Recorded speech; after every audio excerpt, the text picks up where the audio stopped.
This episode is brought to you by Paramount Plus. If you don't already subscribe to Paramount Plus, please use our affiliate link by going to talkthroughmedia.com/Paramount Plus.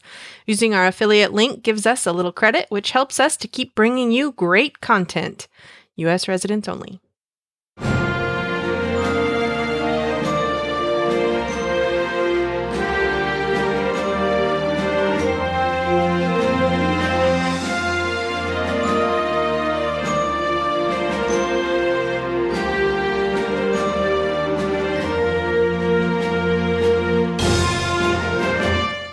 Hello, and welcome to episode 17 of the Star Trek Lower Decks podcast. I'm Brian.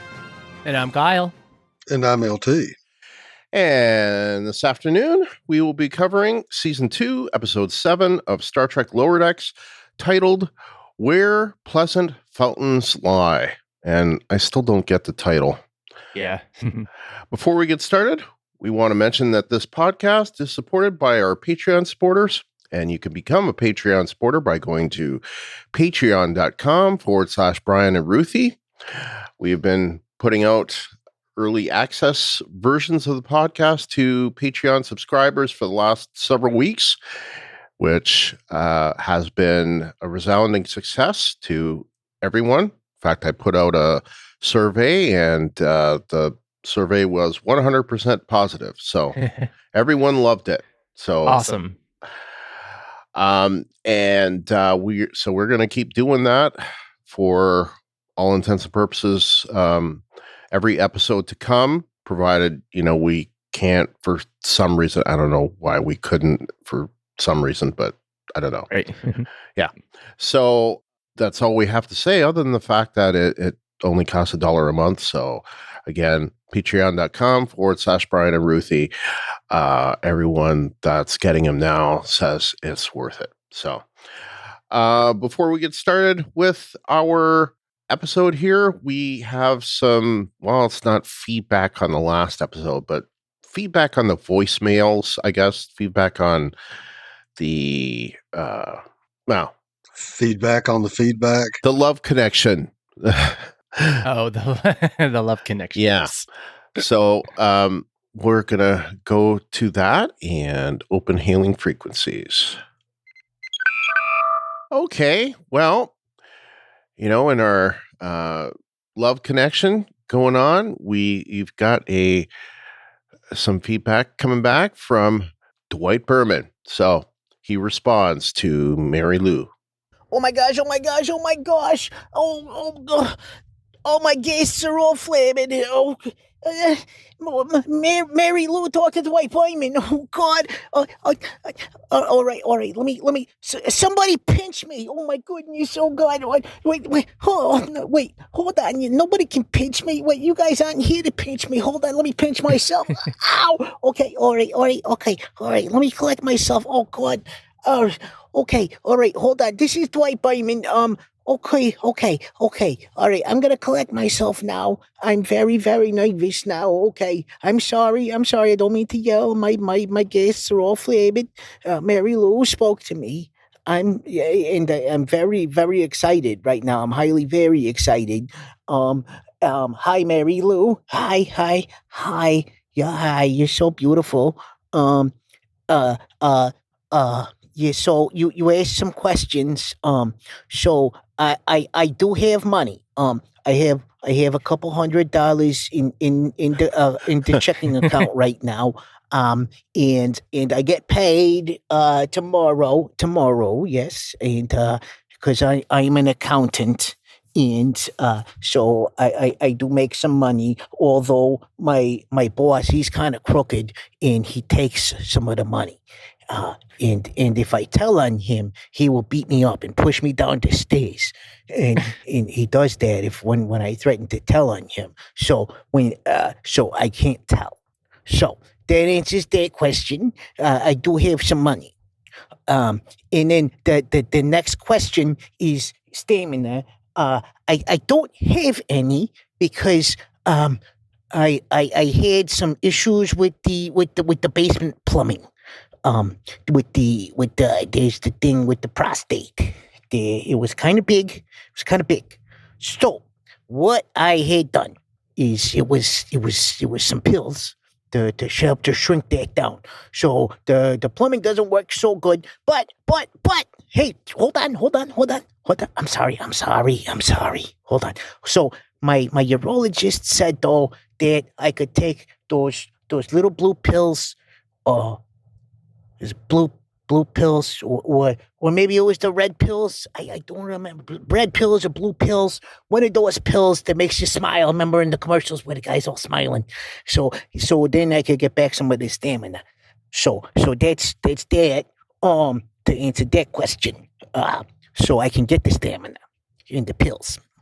And then the patients, I don't have any patients because I'm not a doctor. I am a patient because I have a urologist. So that answers that question. So I hope that you like my answers. I feel like I'm on the dating game. I used to like that show. I think that was what Wink Martindale. Wink Martindale, I think, was the host of that show. He was a very classy guy in the 60s and the 70s and stuff. And maybe you watched him too. I don't know. Well, kiss, and I hope to hear from you soon, Mary Lou.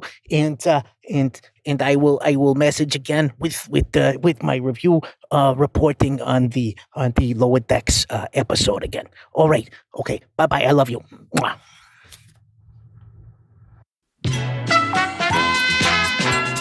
Well, thank you so much. Huh? I don't know what to say. I know. I was like, well, maybe we still need another a Love Connection theme song. Yeah. Well, Mary Lou, the ball is in your court, so to speak. And I don't know if Dwight has provided the answers that you wanted, but he has provided answers. So, anyway. Yes, and some answers, when given, cannot be unthunk. Yes. All right. So, with that, I think we should just move on and say Season 2, Episode 7, titled Where Pleasant Fountains Lie, is the name of the episode. Written by Garrick Bernard and directed by Jason Zurich. The description from ParamountPlus.com is as follows. Mariner and Boimler are stranded on an uninhabited planet with a sentient computer. On the Cerritos, Lieutenant Commander Billups must prove his engineering abilities to an old adversary. The star date, I don't think there was a star date given, was there? Not that I saw. No. Yeah, I didn't see one either. The air date was September 22nd at 11:07 p.m. So it Pacific time, of course. It came out at its usual like 11:07, 11:08 time frame. So, and it had a runtime this week of 24 minutes 59 seconds. So, Kyle, what did you think of Where Pleasant Fountains Lie? I actually gave it just a 7. Alien street food is such a gamble. LT, what about you? I gave it 8 out of 10, plugged into the dimmer switch. I will also give it, I guess I'll split it right down the middle. 7.5. Alien computer, I don't know. Talkative alien computers. Yeah. Chatty alien computers. Okay. Well, anyway, that's what I'll say. Okay. I didn't think it was a great episode, but I liked parts of it. So, listener ratings, we only got a couple. I didn't check for what Dwight's ratings were in the voicemail, so he might have left some as well. But anyway, let's go on. LT, why don't you take the first one? Okay. Carol from Washington, D.C. says, I'd give this episode 7 out of 10 licorice fruits. I'll do the second. This episode was great. By no means is this a classic. Wes says, I give this episode 8.75 crazy supercomputers out of 10. And Mary Lou gives it a 9 mind games from a 100-year-old router out of 10. Yeah, that one I liked. So, all right. So let's move on to our yeses. Yes. All right. I guess I'll do the first yes. Carol from Washington, D.C. says, voice performances by Paul Scheer as Billups and his real-life wife, June Diane Raphael, as his mother, the Queen. Mariner replacing her own broken arm. Oh, sorry.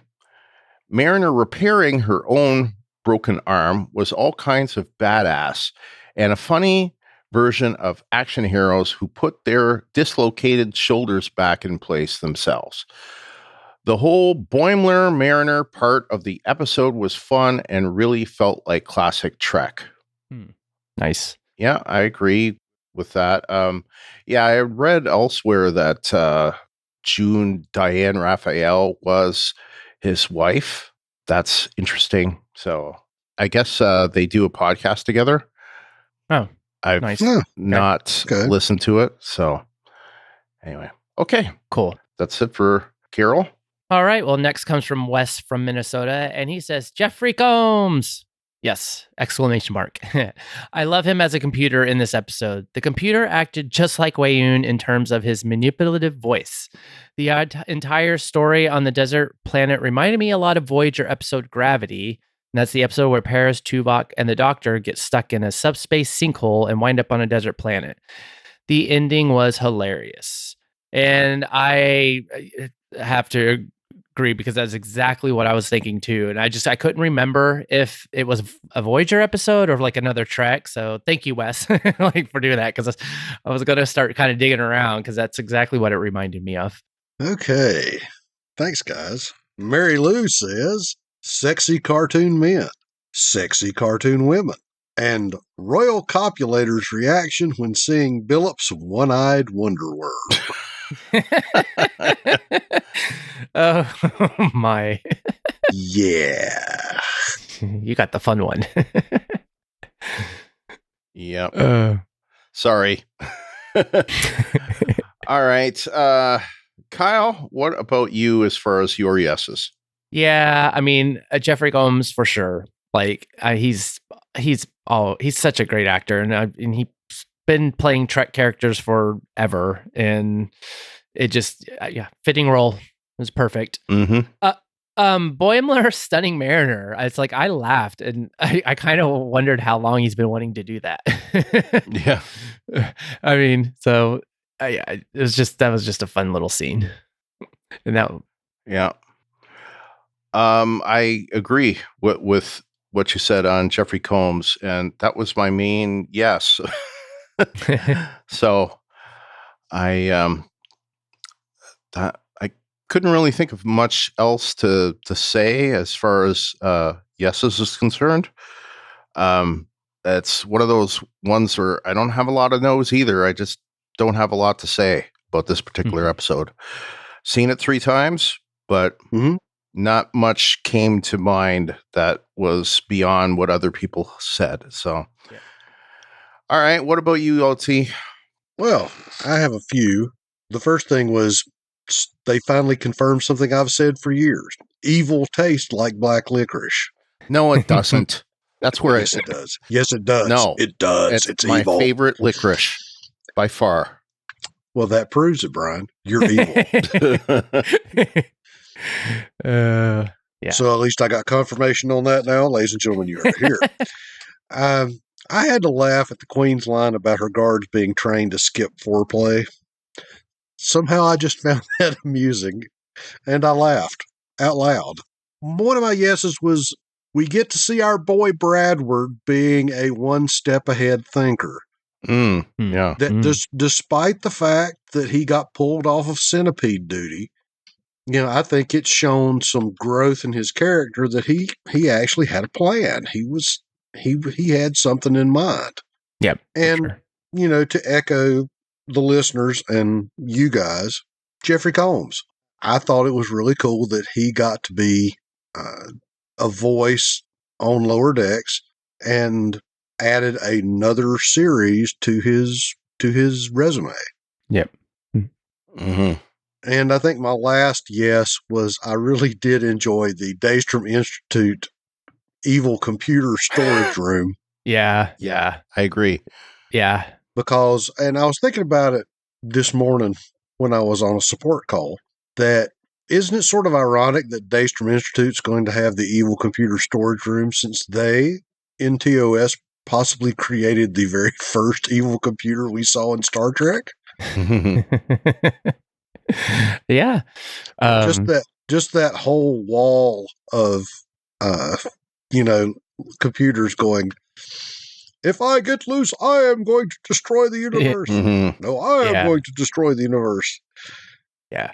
And I saw. And then it goes back to, so we've had enough evil sentient computers, we actually have to build a purpose-built storage room for them. Yep. Yeah, and they're too egotistical to realize that if they grouped themselves together, they would be an unstoppable force.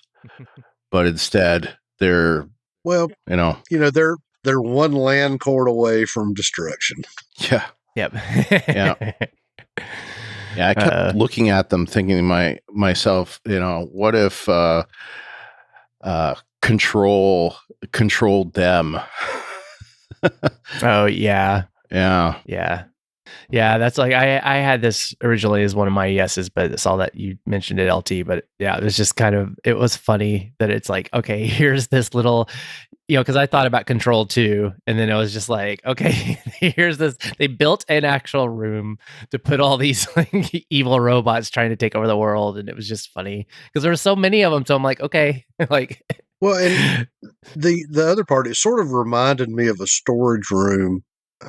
Where you've just got shelves of old computers. You know what it reminded me of? It reminded me of the room in Raiders of the Lost Ark. It's dark. Yeah. Oh, yeah. Where, they put all these things and... The warehouse full of things. Yes.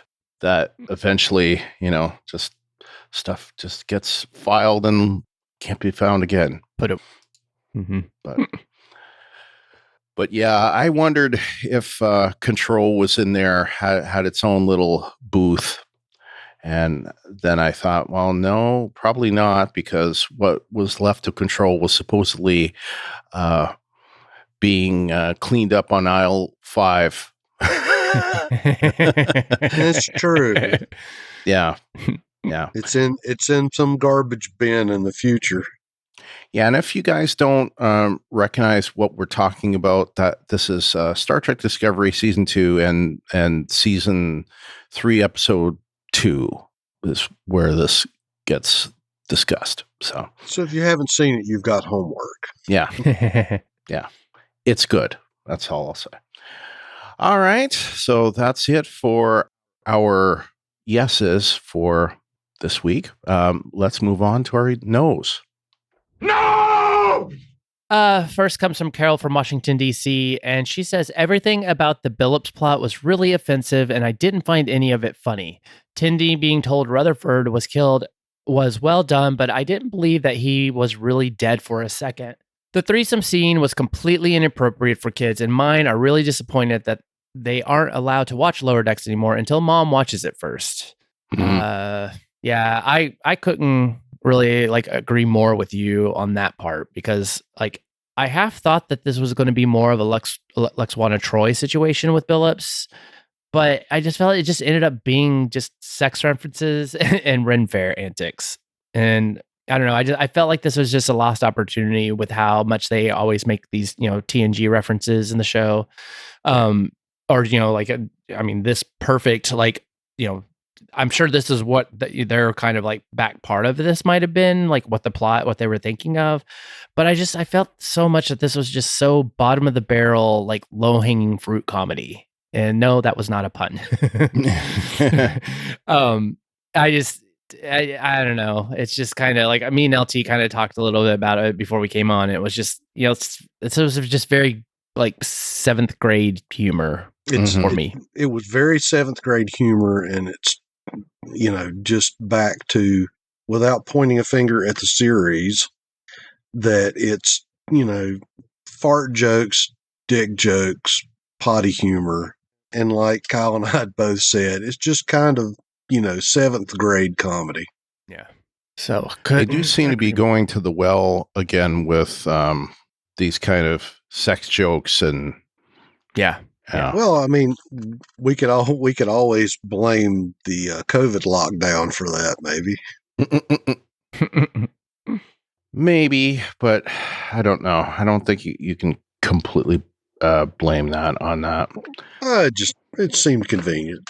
Maybe they've been isolated in their apartment for a little too long. Yeah. There are some that disagree. Wes from Minnesota, for example, says, I can't find anything wrong with this episode, to be honest. Okay. I guess I would say good for you. Yep. Glad you feel that way. All right. So that is it for our audience no's. But LT, I see you have some no's. I do. One of my no's is, so isn't there any survival gear in the shuttle? I mean, okay, so you can say that the critter ate whatever food they had laid out, but it just makes me think that they're over-relying on the shipboard replicator.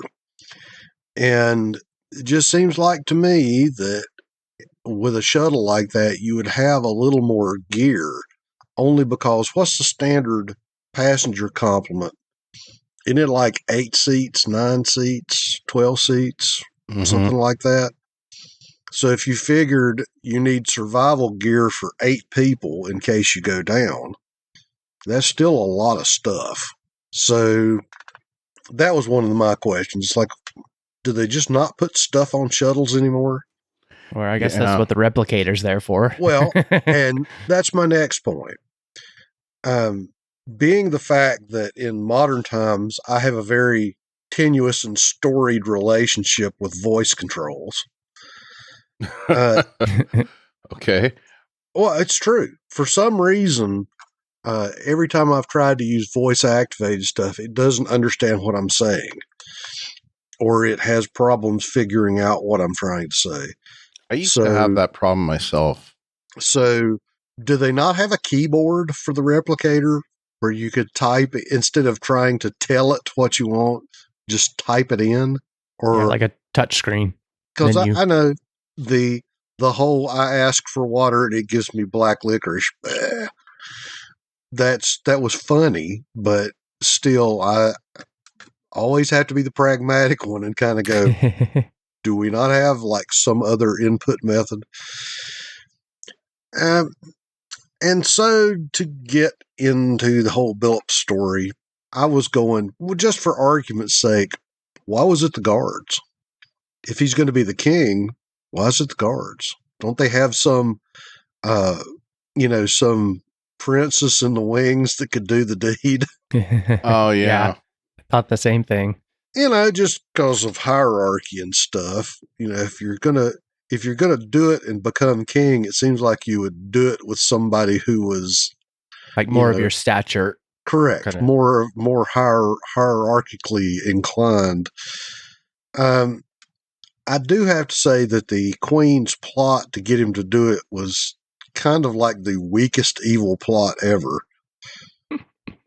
I'll kind of get into that in my not good enoughs, because that was where I was kind of wrote most of my notes for it. But blowing up the ship, or blowing a hole in the ship to get him to do it, was just kind of weak.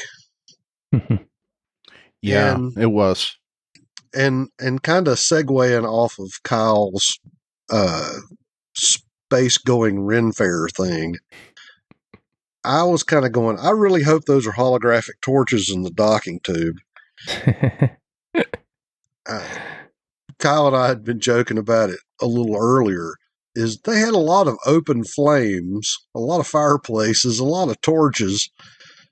And I'm kind of thinking, probably not the kind of thing I would want in my spaceship that's full of highly oxygen-rich atmosphere.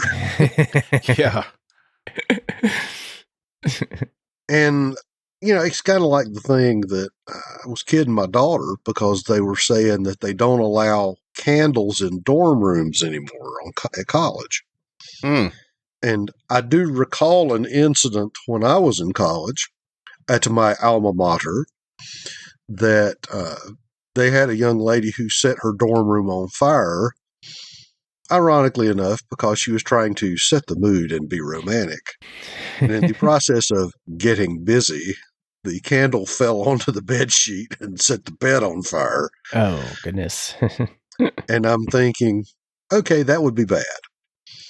Then my brain immediately went to, there's a reason, and if James was here, and we're thinking about your brother, the reason they teach people in the Navy how to fight fires is typically when your house catches on fire in the middle of the Pacific, it's kind of bad. And then, of course, my brain immediately went next to, well, let's double that if you're on a spacecraft. Yeah. Because then you're in the middle of a huge airless void.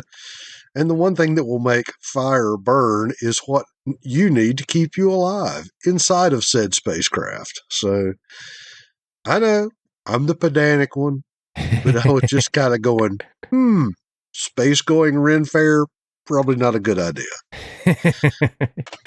Yep. Oh, goodness. You're starting to get kind of get ready for fear. Yeah, I mean, be like the fuel again. I'm sorry. It's just. No, I'm with you there. That's where my head goes, man. Yeah, I'm teasing you, but okay. Well, so I will turn it over to you, Mr. Kyle. Yes, Kyle. Yeah, I just was like Mariner pulling Boimler off the mission to to fight centipedes. I don't know. I was just like, you are so mean, Mariner. Like, it's like she doesn't want him to have any fun unless it's with her. So, I mean, out of all the things, I could make a no, but I don't know. It was kind of like, come on, let Boimler go have some fun. Yeah, look at it in the meta sense. We had the manipulative mother trying to get her son to assume the throne, and we have Mariner being almost the overprotective mother trying to keep her little Boims safe. So true. Let him go, Beckett. Let him go. Becky, come on. Becky. That's all I got for my nose. Well, I think I maybe rated this episode too high. It's probably more accurately a 6.5. If I want to be real about it, because this episode just didn't grab me. It wasn't interesting. It wasn't like, I mean, about the only interesting thing that it gave me was, oh, I guess we have a reason for Billups's obvious virginity. Mm-hmm. It's by choice, and but otherwise, it just, I don't know. It's the last few weeks have not been great for me on the show. I mean, it hasn't been enough to make me want to stop covering it by any means. And I'm hopeful that the next 3 episodes will be like the last 3 episodes for season 1, and make me really excited about the series. But the last several episodes haven't done it for me. And I agree with the sentiment here about sex stuff. I don't know. It's like they're going about it trying to legitimately, it's almost like they know what Prodigy is going to be like going forward, and they're literally drawing lines in the sand to say, this is how we're different. And I don't think that we necessarily as fans want to see them be different and deal with things like copulation of the prince of, whatever the hell their name was, to allow him to be, chief engineer. I don't know. Just like you guys were saying, it's like juvenile plots, and I'm not in love with the last few episodes. I'll just say that. So Yeah. yeah. I was kind of the same. Like my rating actually is like, I'd have to go back, but I don't think I've rated anything at just 7. But You have, I believe you have. Yeah, but it's like I thought about rating it lower, but I mean, I think I'm like with you, where it's like I was just like kind of watching it, but there wasn't like really anything being like, oh, like amazing, like we've had, when I rated stuff at 10. And so it's kind of like, it's not that I didn't like the episode, I just was kind of like, there's nothing really that's like grabbing me. I basically was like, I have to rewatch it for the podcast, but I'm like, Yeah. I would have not gone back to rewatch it. Yeah, that's kind of like me. I watched it, when it first came out Thursday morning. I watched it twice in a back to back, and then I had to struggle to go and watch it a third time this morning. And I found myself, I didn't take any notes at all on the third watch because nothing compelled me enough to write anything down. Yep. And that to me tells me something, and it tells me that I'm not really digging it. And I love the show, so I think it's just the last few episodes just haven't wowed me. And I think that these last 3 will be really good ones. I don't know what's about to come, but I imagine that we're going to get something about the Pakleds, something about who they're working for, and obviously some stuff that's going to cover the 4 ensigns and maybe their people around them. Mm-hmm. But like this one had mostly to do with Billups and, I guess Billups, Boimler, and Mariner. And aside from that, so in other words, the secondary plot was mostly about a recurring character. And that's, I don't know, it didn't, I guess the best thing that happened out of that storyline is something I'll mention in the not good enough section. So, well, I have to laugh that I'm the cheery voice of positivity on this, and that's a strange seat for me to be in, because I don't think I was as put off as you guys were. I mean, I didn't like it, but I still enjoyed the episode. Yeah, I just thought they kind of hit a flat spot. Yeah, with where they're trying to go with that. Yeah, that's kind of where I'm at. Like, I wasn't like overly negative. I just wasn't overwhelmingly positive either. It just I'm kind of ho hum over it. Yeah. Well, I mean, for me, the evil computer on the desert planet kind of made up for the other stuff. It did, and that's what I loved. Of course, I love anything with Jeffrey Combs in it, and that was great. But I didn't bring it up because it was already brought up by everyone else. So, but like, it definitely was my favorite part of the episode. Yeah, I'll go into my not good enough, which I think is what kind of was more of why I was just like not really. It just I just wasn't into it. But okay. All right. Speaking of not good enough, let's get into that. Not good enough, damn it! Not good enough. Wes from Minnesota says the Cerritos story. I loved Andy's mother. Loved the Luxana Troy vibes. I thought the royal copulation was better in terms of the risque humor compared to the Mugato mating scene a few episodes back, but I didn't feel put off. Well, I would agree that it was certainly better. It just, I don't know. It was, as you guys said, it was juvenile. Mm-hmm. Yep. All right. Can we do that? Yeah. Carol from Washington, D.C. says they couldn't track Rutherford's badge to see that he wasn't blown up. He's part cyborg.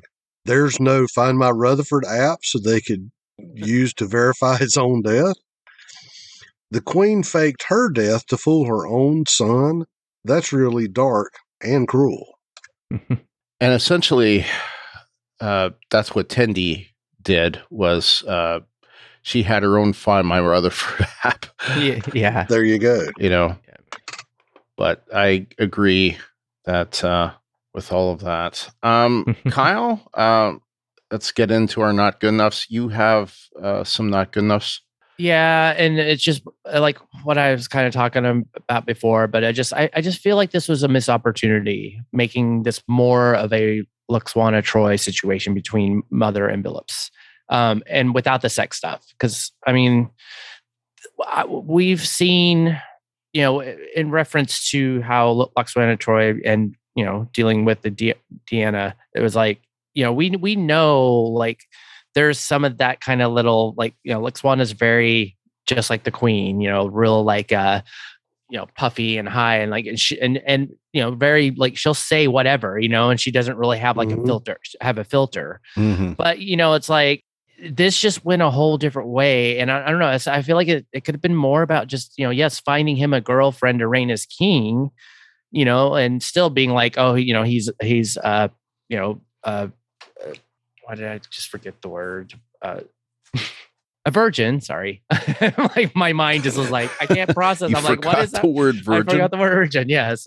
Anyways, I mean, it was just like, no, and it's like the threesome with the guards. I mean, like I said, I feel like they could have done this in a much better way that would have still have like these little like risque elements, or, you know, like, you know, having sex, but not really like blatantly throwing it out there. But so I don't know. To me, I'm like, that's what kind of put me off, because it was just like I was expecting a fun exchange. You know, I almost was like hearing Majel Barrett's like voice instead of you know, what's her face is, you know, the wife.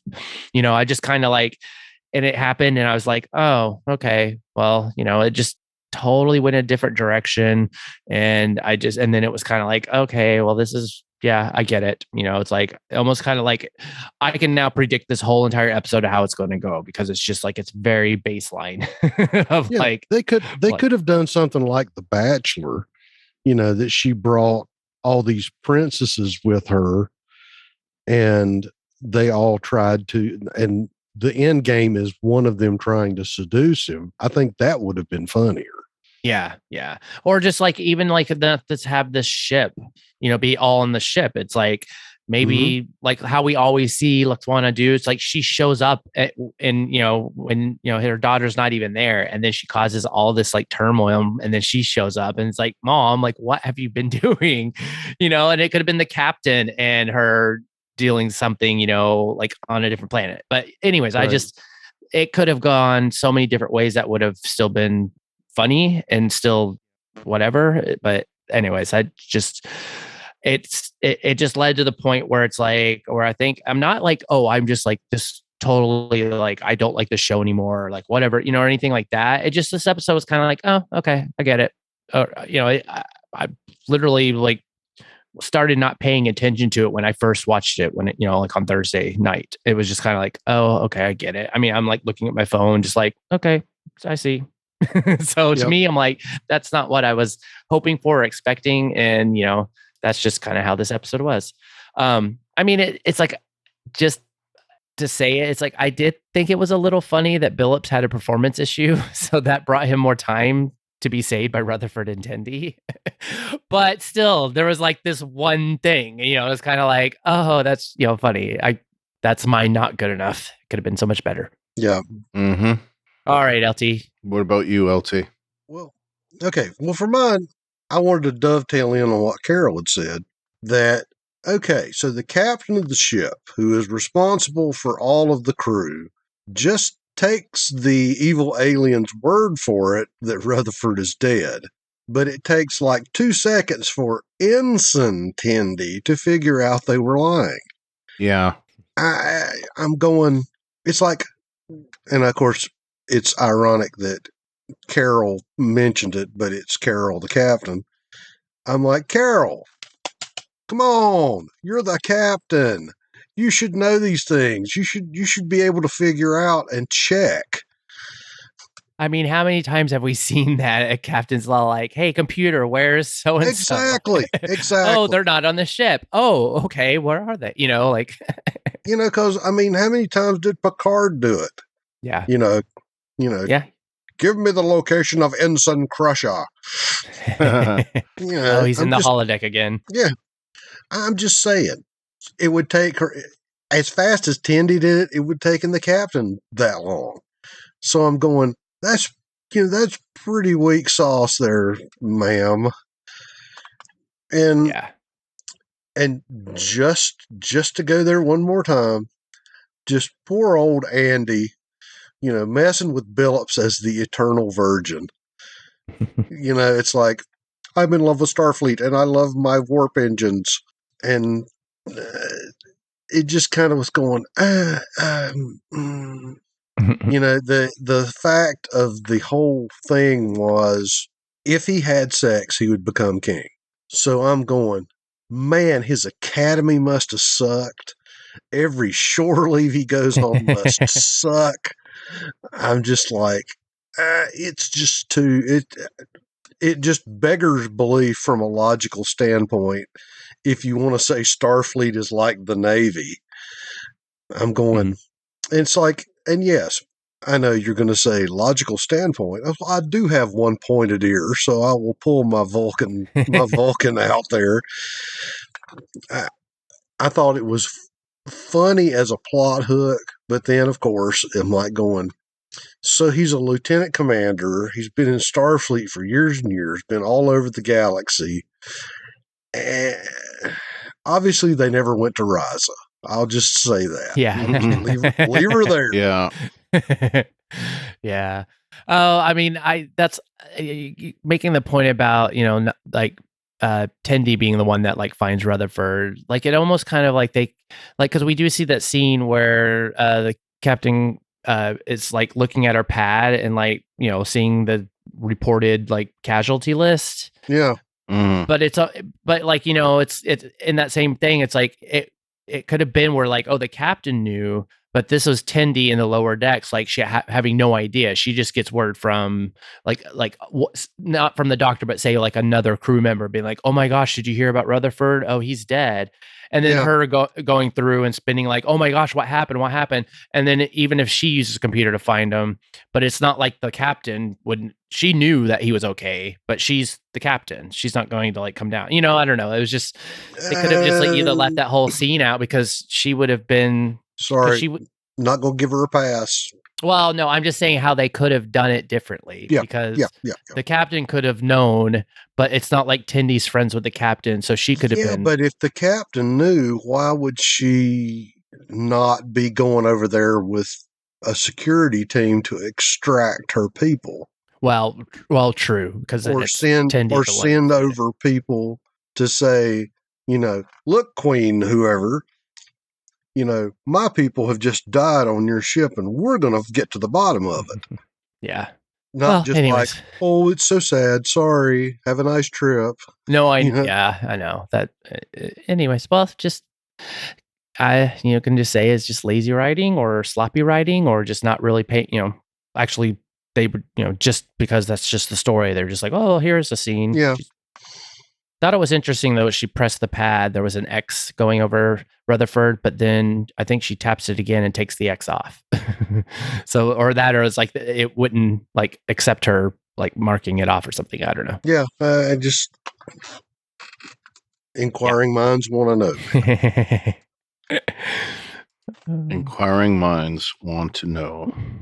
Yes. I just wrote down really quick because I didn't put it in my yeses. Tendi, and specifically the relationship with Rutherford. I want to see more of it.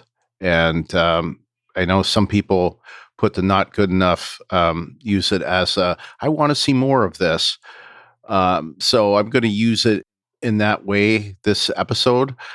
But I do love how, it seems like she has genuine feelings for him. Whether or not she would classify that as being in love with him, I don't know. But I just kind of liked her nervous laughter when he said, "You could deal with that, right?" And he's like, "Oh," kind of thing. I like that. So anyway, I want to see where that goes, and makes me wonder where they would have been had he not kind of reset himself in the Season Valley last season. So does that mean we're officially shipping Tindiford?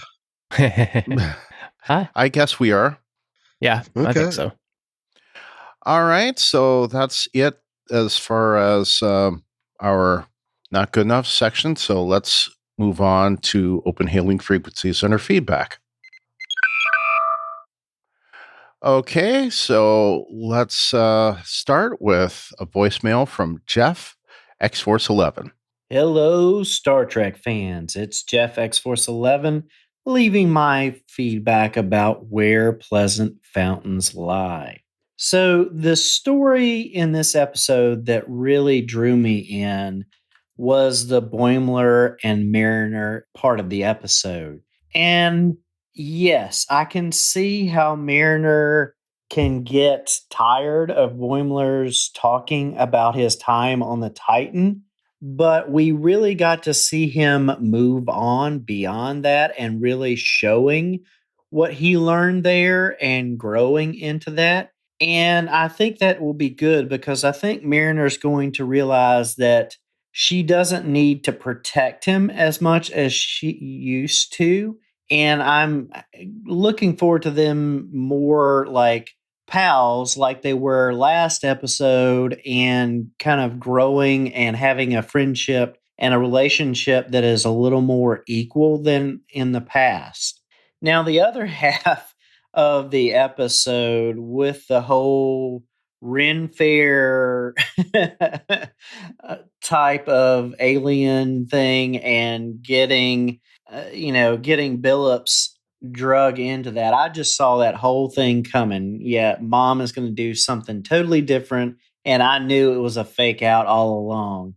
And so while that was fun, it just didn't draw me in as much.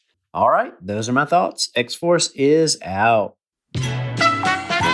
Well, thank you very much, Jeff, X-Force 11, for your voicemail. I agree with everything you said. Yep, same here. Yeah. We all said it about Jeffrey Combs being in this episode. He elevated it, and everything that he was in was really good. So he does make a good evil computer, a very chatty evil computer. Okay. But also, I agree about it being, enough of the Titan. It's kind of, this was pretty much, I think, a setup for what we're going to see in the last 3 episodes where, she's not going to be protecting him any longer, I think, which is a good thing. And hopefully that will put him in line for a promotion, Yep. Yeah. Well, the other thing has been, she's always been saying, well, when I was on the keto, when I was on so-and-so, when I was on so-and-so. Yeah. Mm-hmm. Yeah, I'm wondering if Boimler's transporter twin is going to somehow play a part. She's not going to realize it's William or whatever his name was. I was going to say, transporter twin, boo. Yeah. Or somehow the transporter twin and Boimler will fuse. They will come as one. And I also agree with what you said about his mother, and the plot was I thought it was pretty obvious all along that he wasn't dead, or she wasn't dead, and Rutherford wasn't dead. I could see it coming, that it was a ruse. It reminded me of a little bit of the plot of The Most Toys, I guess, where, they made it look like Data was dead. It was kind of Right. similar thing. Okay, so let's move on. So we've got another voicemail for this episode on Dwight Berman, or should I say from Dwight Berman? Hi, this is Dwight Berman. I'm calling with reporting on the Lower Decks podcast. And hi, Mary Lou. This is the where peasant mountains die. I don't know what that has to do with anything. Maybe like the black licorice. I don't know. My cardiologist says that the black licorice is bad for the heart. So maybe Mariner's right. It does something like with the magnesium in the body, and it takes it away. So that's like a PSA for everyone. Stay away from that black licorice. Okay, all right. So, first things first. The Billups subplot thingy. There is a lot of there was a lot of wee jokes going on there. The ship even seems a little veiny. I don't know if anybody noticed that one. But they're also mixing up their cons there, the conventions there, they're doing some Ren Fair LARPing in the sci-fi thingy show kind of going on, and then I don't know what's going on there. And Billups, he definitely needs one of those like little blue pills, or is it red pills? I can never remember what color those pills are. The ones that make you smile in the commercials. I don't know. But did you notice that one girl in the room with him? No, at one point, hubba. I imagine that that's what my best girl, Mary Lou, looks like. Just not as cartoony, but she, oh my goodness, her in the lingerie. Yeah, oh my goodness. Oh, I'm getting the vapors right now. Something fierce. Oh my goodness. Okay, I gotta calm down now. Before my gas get all flabbered again. All right. So anyway, I also noticed that Boromir, Boimler. Sorry there, Quail. Boimler, he gets a little squeamish. With the broken bones. I get squeamish with the broken bones too, and Mariner, she's kind of like my little sister. She would just like pop it back into place and then keep going and then kick my ass. I'm sorry about the cursing. So I apologize there again. I gotta watch my tongue. Anyway. And then, remember, did anybody notice, was that one of those Dr. Mugato things in that crashed ship, on that planet that they were on there with Mariner in the Boromir? It looked like one. I saw the horn. Did anybody else notice that? Also the antique router, his voice sounded kind of familiar. I think he sounded like the guy from that old movie Reanimator. Did anybody else notice that one? I think he sounded like that. It was a pretty good episode. I kind of liked it. There wasn't a lot of Tindy though. So I was kind of concerned with that. Are they kind of like relegating her character to the background? Also, Rutherford, he was, he was there with Billups, but he was also kind of relegated to the background a bit. So I'm concerned for those two because I really like them, and I think that they should be a couple, maybe, kind of like a Dwight Berman and a Mary Lou going on there. And I don't know, maybe they could have a love connection or something. Maybe, I don't know.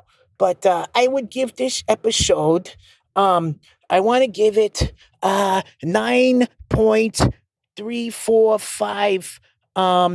The router is Skynet's little brother. Because he was like a supercomputer. There was that one scene when he was on top of all the skulls. So that's it. Dwight Berman is out reporting for the Lower Decks podcast. Okay, bye-bye, Brian Quayle and Lieutenant.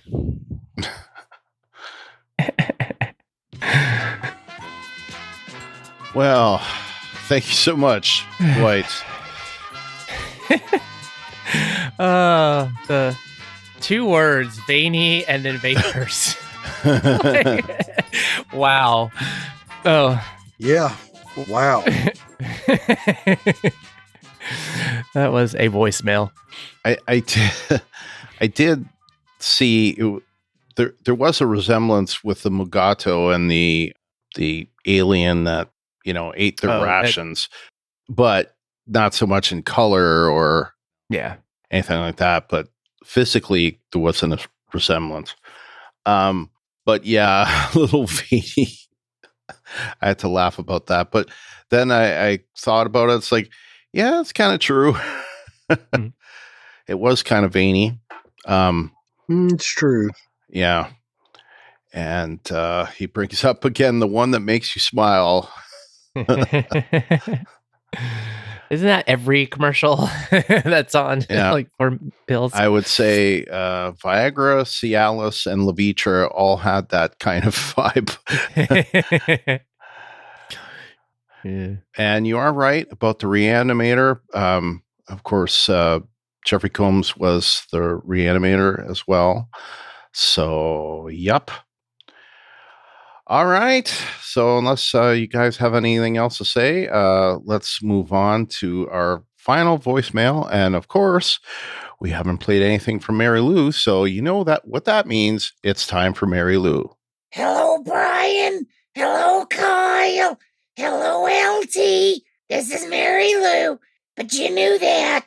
I am calling about this week's episode of Star Trek Lower Decks, Season 2, Episode 7 from Paramount Plus. And I was wondering, since we was talking about Paramount Plus last week, if anybody else, when you log on using your Amazon TV, if it just sits there and spins and spins and spins, and I just wait and just wait and just wait. And, it takes me about 45 minutes to get the 25-minute episode started. And by that time, I've had to use the commode at least twice. And, as an old woman, I gotta walk up and down the steps and, get the bosoms out of the way so I can get there. Speaking of that, I just bought a new curtain for my shower. It looks nice. It has some embroidery on it. And, it has Star Trek embroidery. Some Star Trek symbols at the top. Maybe even if Dwight's a good boy, he can come over and look at the Star Trek symbols. And, he can, well, I'll let you guys imagine. Dwight, you stop imagining, you man.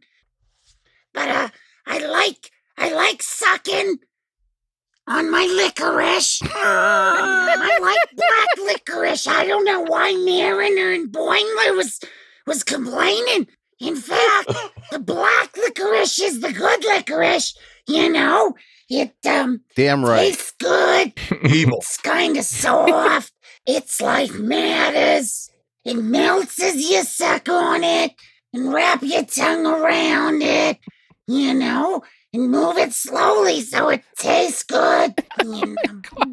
But anyway, I also really liked Commander Billups' storyline. I thought it was awesome how, his mom's a queen and he's a prince. And, it's kind of every man's dream come true. Have relations and become a rich prince. That's a dream or a cartoon. It is a cartoon, so you can't take it seriously. So, it was funny. And, I enjoyed whenever you got to see Billups's, potential virginators. And, their outfits. I used to have something similar. My second husband, his name was Larry, and he was a circus performer. He also liked to perform in other areas with outfits like that. I'm speaking, of course, of taming the lions. So, I don't know why you get your mind out of the gutter again. But anyway, I hope you all have a good week. And I look forward to season 2, episode 8, and listening to your wise feedback on Talk Through Media and entertaining me and the masses.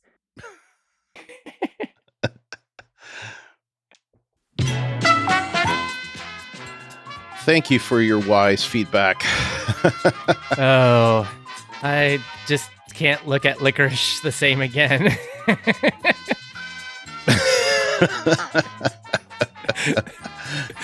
that I kind of did a double take when she said that.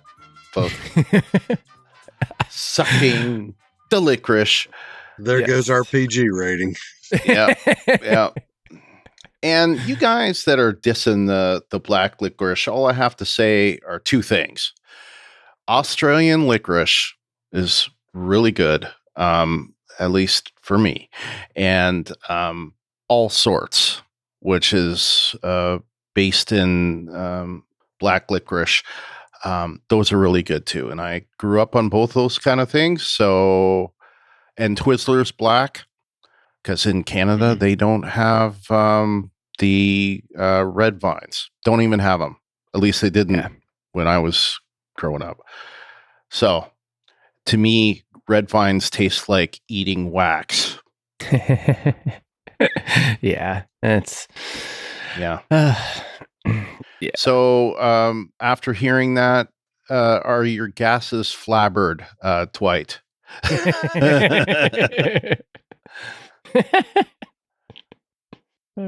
And I haven't tried Amazon TV in a while. I know that that's how Ruthie gets Paramount Plus. She gets it through there. That's how I get it. Yeah. So have you experienced any? No. No? Now, how are you consuming that? Like, what device are you using? I use my phone on 5G and I use my TV on cable. Okay. And yeah, I was wondering. So you're using the app on? I use the TV? app on my phone and then use the app through my Fire Stick at home. Okay. That's what. Yeah. So you do have a Fire TV stick. Okay, that's what I was wondering. And how do you consume it, Kyle? Through my Roku, and then obviously on my computer from watching it. Yeah, for the second time. Yeah, for me, and go ahead. No, and I was saying I haven't had any problems, with the apps.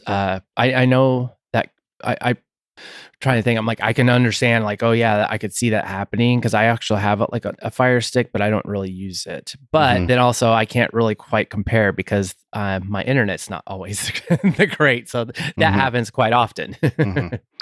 Yeah, I was gonna say you've recently switched to a 5G home internet, so through T-Mobile, And you haven't noticed any major issues with that either? Well, no, I know I have. It's like it's not as great, but if I have my phone, which is 5G, it works just fine. But I think it's because cellular probably gets better preference than probably home internet. For me, I have consumed it every way to Sunday. That's kind of, I kind of make it a point to do it that way. I have used the Amazon app, but I haven't done that in a few seasons. How I get it is through Paramount Plus. I consume it via my phone sometimes. I consume it via my iPad sometimes, or even my Amazon Fire tablet, and through the computer and through my Roku. So I do it many different ways. And it's, I don't know, in terms of quality, it's been getting better and better. And I know that they are going to be going 4K pretty soon if they're not already, because I know that some of the stuff that they've got coming is in 4K. Like I know the whatchamacallit, the motion picture is going to be in 4K when it comes. So, but I haven't had a lot of problems with it as of late. So anyway, Mary Lou, thank you yet again. And again, your voicemail was a hit. So, okay, let's move on to our other notes. 'Cause we didn't get any other feedback.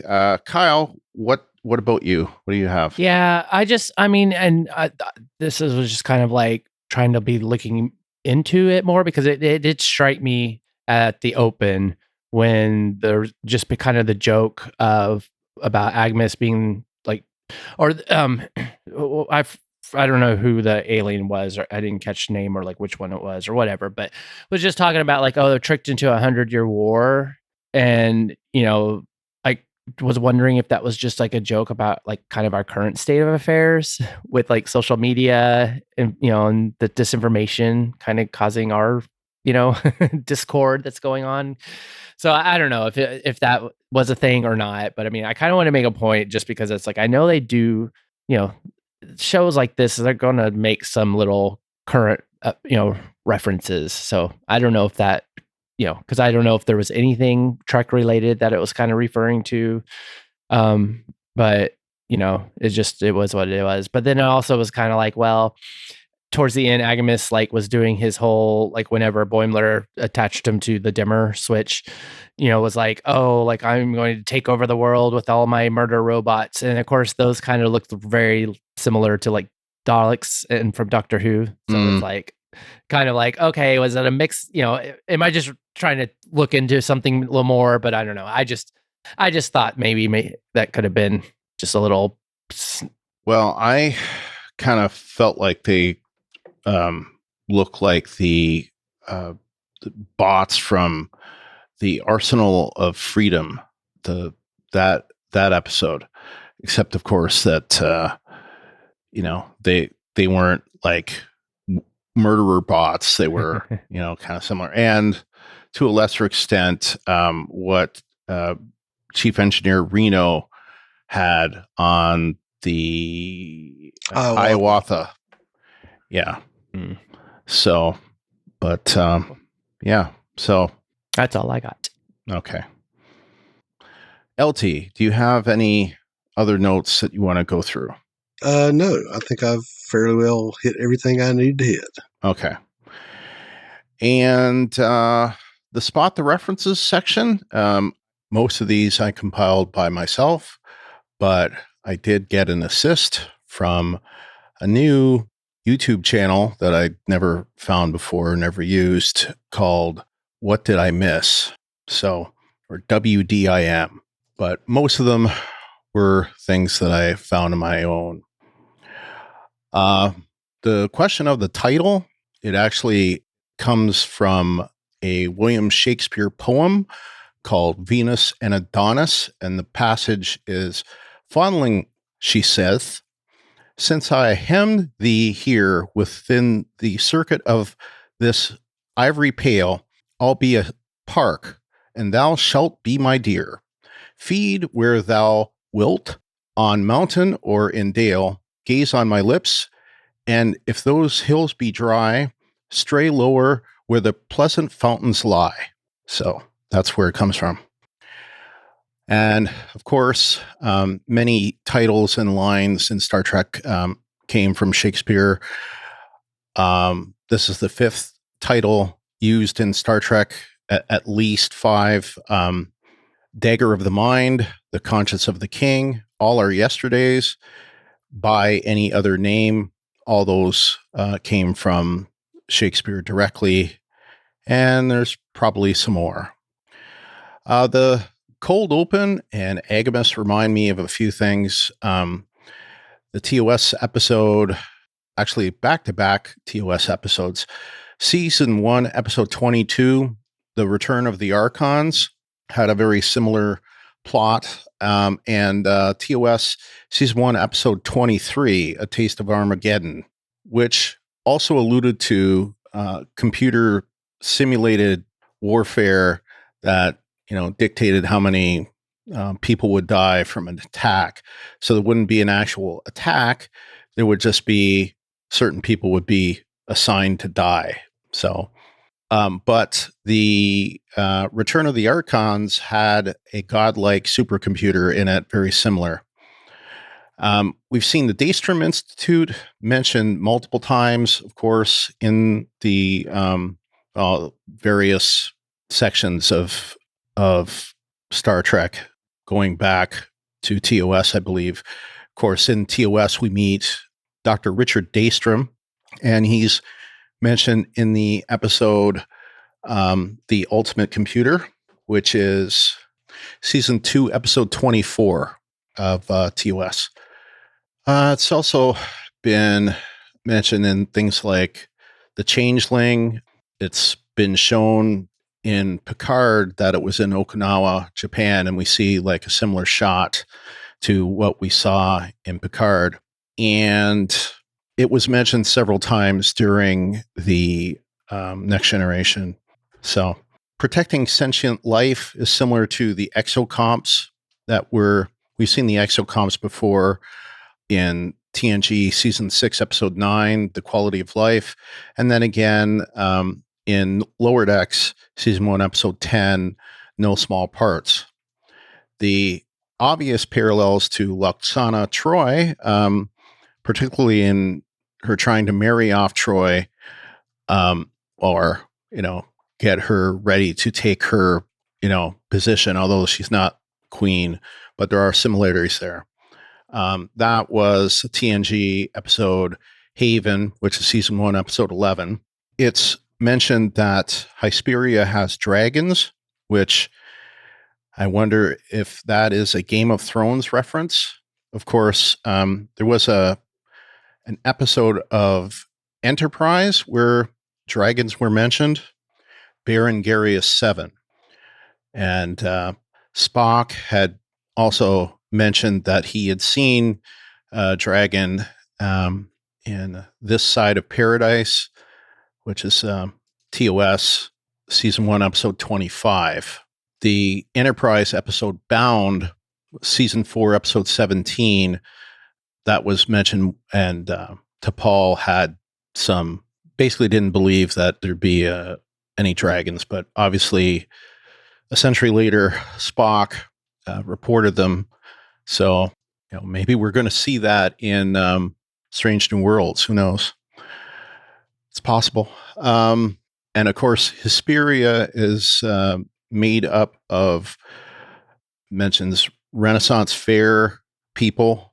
So it seems like they have kind of taken over a planet that had dragons. So, perhaps Berengaria 7 was colonized and became Hesperia. I don't know. Or maybe just another dragon was found on Hesperia. Speaking of dragons, when Tendi looks at the Monavine cross-section, it looks like there's something you would expect from the Bringloidy to have in Season 2, Episode 18 of TNG, which is Up the Long Ladder. In fact, basically, we see livestock and things like that in there, but we also see in that cross-section a dragon. So, interesting enough. Now, this is not proven, but I saw a lot speculate about this. Some are arguing that Billups is probably Trek's, at least semi-openly, first asexual character. For example, when he says it can be a little distracting and he can't get aroused, those may be kind of like backwards hints of it. It's also worth noting that they provide him with both female and male partners, so it doesn't really matter which kind of sex that he performs. Male or female doesn't matter. It's so it's kind of like a pansexual kind of culture. Now, it doesn't seem to me that has anything to do with Renaissance, medieval. So I don't know, but of course we talked about it during the rest of the show about, like, you'd think there'd be someone that he would be married off to. Now, I have, when it comes to asexuality, I'm still getting used to the idea of thinking of someone being asexual as a sexual orientation specifically. So if I pause in, unusual places here, just take it as this is considering a sexual orientation is something I'm still learning, and I've never thought of it that way. For me, it's more of a sexual, level of desire versus an orientation. So, just keep that in mind. But I agree that it could be for some. But it is noticed that when Rutherford says about Billups, he says he loves his virginity before he corrects himself and says that he loves being an engineer. And of course, it's pretty obvious that he could be an engineer on the Monavine, although he would have to stop that once he took over as king. So there's that. Gravimetric shear is something that we've heard mentioned several times in Star Trek. The Enterprise episode, Season 2, Episode 12, The Catwalk, mentions it. It was also mentioned various places in the Argolis cluster that had it.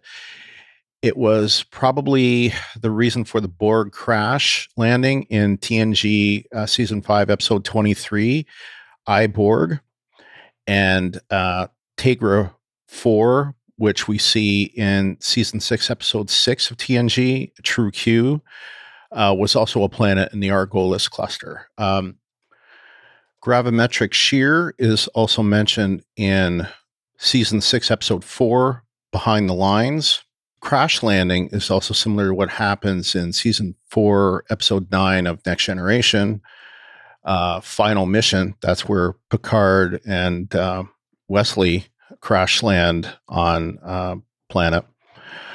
DS9's Season 5, Episode 9, The Ascent, and that's where Quark and Odo crash land on a planet. And TOS's Season 1, Episode 13, The Galileo 7, which is our first, example of a crash land.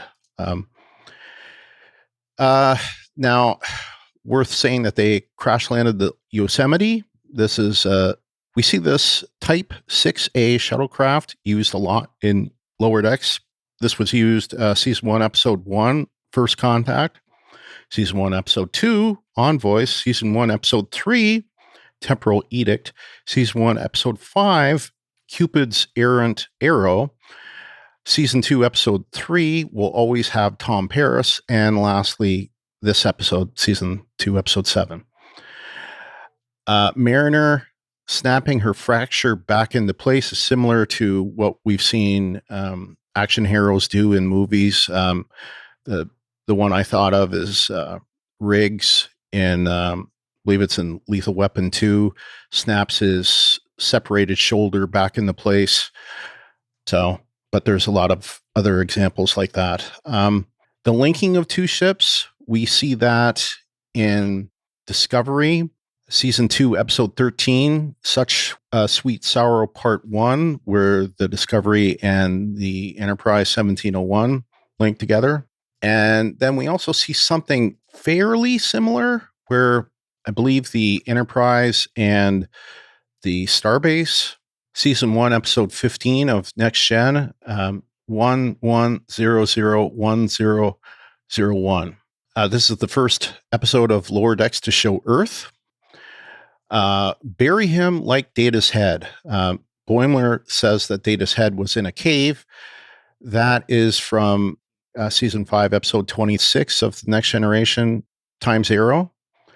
The head of Data's older and less sophisticated brother before was found in the dirt, and as well as other body parts on a planet in the Calarian system in Star Trek Nemesis. So when Agamus accesses Mariner's pad, we see text from the Baul, and this was something that What Did I Miss was able to find. I didn't get this one, but Season 2, Episode 6 of Discovery, The Sound of Thunder. The attack drones, I had mentioned this earlier, look similar to those seen in TNG's Season 1, Episode 21, The Arsenal of Freedom. Rutherford is reported dead and later alive, like Shax, and there have been many examples of this. So I'm not going to mention all of them, but the one I can think of right off the top of my hand would be Season 3, Episode 22 of The Next Generation, The Most Toys. And that was where they tried to fake Data's death in a not unsimilar way. Of course, we see, I mentioned this one, we see all those evil computers. That was a scene in Raiders of the Lost Ark. And the third one from the left that we see looks like the CBS eye. And that's kind of funny, of course. Yeah, it's obvious that it's the eye. And in fact, at least at the time that I'm recording this, that is going to be the artwork I use this week. Okay, so that's it for now. All right. So let's move on to our shipwide announcements. And thanks again to Wes Huntington, who collected these for us. He had mentioned something in here that I pulled out. So, because I believe that he was incorrect, that we did cover the Star Trek First Contact official story. Did we not? I think we did. Yes. So, but what we didn't mention is they are also releasing a book in December detailing the production history of the Genesis trilogy movies, which, are Star Trek II, The Wrath of Khan, Star Trek III, The Search for Spock, and Star Trek IV, The Voyage Home. Yes, that we definitely did not cover. So, yeah. Almost 3 years after its last aired episode, The Orville will start its new life as a Hulu original series on March 10th, 2022, which will be smack dab in the middle of Picard Season 2 on Paramount Plus. So we know that Picard will be beginning sometime in February. I believe it's either going to be the 3rd or the 4th week of February based on how I looked at it. I believe the earliest it would be, unless there's some overlap, would be the 17th of February, if I'm not mistaken. Okay. I'm just doing that by memory. So, but that would mean that I think they're going to air, same day as Picard will be. So, which is similar. And it came with a new title in terms of they called it a trailer, but there really wasn't much to the trailer. We just saw a bridge. Didn't see any people on the bridge, just a bridge. And it said, the Orville New Horizons. So I don't know if they've, this is like Star Trek The Next Generation or something. They've attached a new title to it. I don't know. But I believe it's supposed to be 10 episodes. So the season is also shorter than the previous 2 seasons. So, it's good that it's finally back, but it's been so long. 3 years. Yeah, that's a long time. Yeah. A long time. Yeah. There is a potential strike looming with the International Alliance of Theatrical Stage Employees, the IATSE. And that has union members throughout the country, but I know that, I believe the people that are on the spot at the production of the shows that are involved in the making of, that's the union that they belong to. And, they're supposedly looking for, the usual things that those workers look for, like better working conditions and better pay. So, it says streaming series actors get paid less than if the series is on cable or network television. I believe that's true, but I don't believe that's the union that actors belong to. I believe the actors belong to the Screen Actors Guild. So I would keep that in mind, but I don't know if that extends to streaming shows. So, but I would also imagine in this day and age that there a lot of that stuff's already covered in the agreements, but maybe it hasn't been in the IATSE. We'll see. Star Trek Fleet Command, one of the most popular Star Trek games for smartphones and tablets, is now available on PC. It includes elements from the Prime and Kelvin timelines. And I wonder if, there's some functionality that is coming within Windows 11 to operate Android apps. And I wonder if this is part of that. I think this is a direct port. Yeah. Okay. So, let's see. Fleet Command started off being primarily a Kelvin timeline game, and they've added some Discovery content and several other things. So. Yeah, and now we see that the commercials that they're playing, they're showing next gen stuff. So we see, in fact, I saw a commercial about it today where we see LeVar Burton on the bridge of one ship, Jonathan Frakes on the bridge of another ship, and Brent Spiner on the bridge of a third ship. And it looks like, Romulans versus Federation versus the Borg, I think. So anyway, I have played that, not for long. So I don't know. It's one of those, I believe it's the same company that does one of the Walking Dead games. I think is it Scopely? Is that the name of the company? Don't know. Can't remember. Could be.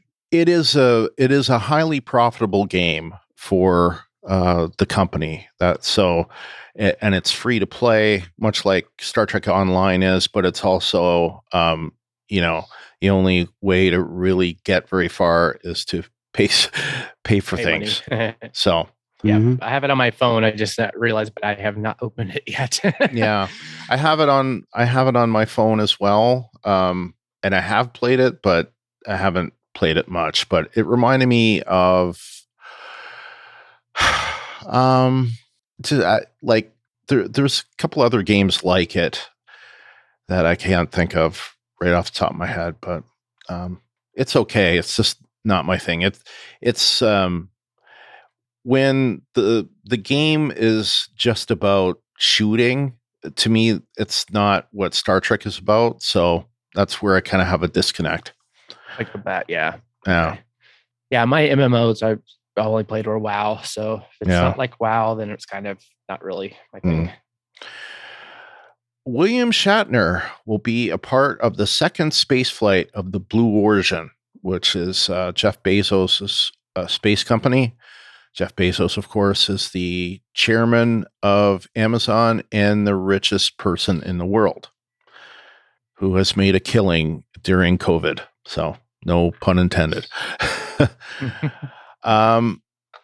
So yeah, I saw an article about that. I don't know what the time frame is of that. I think it's sometime next year. In other Shatner-related news, he did a video for Vanity Fair where he reviews other actors' impressions of him as Kirk.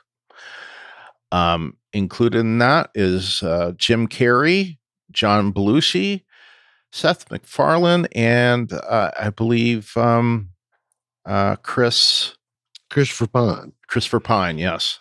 But he also did, who's the guy that, it's not Kevin Spacey. It's, anyway. Oh, Kevin Pollak. Yes. Mhm. I saw the video and it was pretty hysterical. Yeah. You know, seeing him go, I don't understand why they say I sound like that. You can't say that I sound like that. I'm like, tear him up, Bill. But it's a funny video and I recommend it. Yeah. Yeah. You told me about it before we got on, and I have it ready to go after this. I'll have to watch that as well. The last thing, and I guess this was repeated, so I'll say it again, but I have heard him say this before elsewhere. In fact, he mentioned this in the Star Trek Day. But executive producer of Strange New Worlds and co-showrunner Akiva Goldsman has revealed that the show will indeed be episodic, but there will be serialized character arcs. And that's what we've heard already. So this is not anything new. So, Kyle, I believe you have to go. We'll take it from here. Awesome. Bye. All right. Bye-bye. Bye. All right. So, LT, you get the honors. Why don't you tell people how to contact us and send feedback? Okay. Well, to submit your feedback, you can go to talkthroughmedia.com/feedback, where you can submit text or audio. If you'd like to submit voicemail, you can call 216-232-6146. You can send us email. That's lowerdecks@talkthroughmedia.com. You can post in our designated episode thread in our Facebook group. That's facebook.com/groups/Star Trek TTM podcasts. The deadline for Lower Decks Season 2, Episode 8 will be on our regular day and time, Friday, October 1st, 2021 at 7 p.m. Eastern, 6 p.m. Central. To contact us via Twitter or Instagram, that's @Star Trek TTM. A great way you can support us is to share us on Twitter and Facebook. Go to facebook.com/talkthroughmedia. You can write a review there. Yeah, it's been a while since anyone's written a review, period. And one of the places you can do it is on our Facebook page. So just support the network there by writing the network review. That's right. And you can share those posts and retweet our posts on Twitter, especially when we post that the new podcast is out. You can subscribe to the Talk Through Media YouTube channel. That's where you'll find new episodes before anyone else, well, other than the patrons. Subscribe to us in Apple Podcast or the podcast client of your choice. While you're there, please give us a rating or review. You can also find us on podchaser.com. There you can leave a review for individual episodes or the entire podcast. And worth mentioning, and we should put it in the notes here, that you can support us on Instagram as well by doing things like liking the posts when we post them and taking the posts and making them a story. So that is an easy way to help support those when they come out and give us a chance for other people to see us. And as well, I'll go in and make stories of the posts. So you can also make stories of the stories. So anyway, another way to help support us is via Patreon. So we want to thank our Patreon supporters, James Robbins, Kim Vogley, Brian Shiro, Christoph Leckleitner, Lee Radke, Michael Carrier, Stephen Chambers, Kevin Lyle, Jeff Gentry, Robert Kaiser, Clint McCollum, Mike, Trey Whipkey, this guy over there, Lawrence Todd, and the guy that just left us, the Quail, Kyle McAdams. All of our episodes can be found through the Talk Through Media all-inclusive feed, which, in addition to all of the new Star Trek that we do, included on that is the classic Rebinge DS9 and Walking Dead Talk Through. And we should mention at this point that we can officially say that the hosts of the brand new coverage of the Star Trek Prodigy will be none other than hosts of the Rebinge Deep Space Nine podcast, Kim Vogley and James Rowan. So yes, they will be doing the podcast, and we haven't settled on a name yet or artwork yet. So it'll probably be something generic like the other podcast names, but we'll see. And we will probably give it its own separate feed, but then also put it on the other feeds like we did Picard and Lower Decks. So we'll probably publish its own, because it's Kim and James, number one, and number two, it has a children demographic as well. So we'll give it its own feed, but it'll also be available on the other feeds. So watch this space for further details. Yes. We'll have that coming to you within the next month, because in the next 5 weeks or so, the show will be on. So we'll get all that straightened out in the next several weeks. Speaking that, of course, Kyle, LT, and I do another podcast covering The Walking Dead called The Walking Dead Talk Through. And we just released Season 11, Episode 5, Out of the Ashes, and we'll be recording early next week, Season 11, Episode 6. I don't remember the name of the episode for that, but I haven't had a chance to watch it yet, even though I have EMC Plus.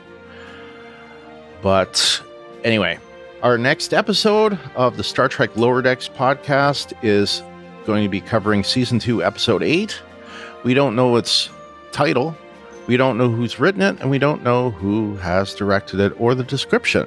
So we know nothing about it, but we figure it's one of the last 3 episodes for this season, so it should be getting better as we go. So until next time, I'm Brian. And I'm LT. And Kyle already said goodbye. So peace and long life. Live long and prosper.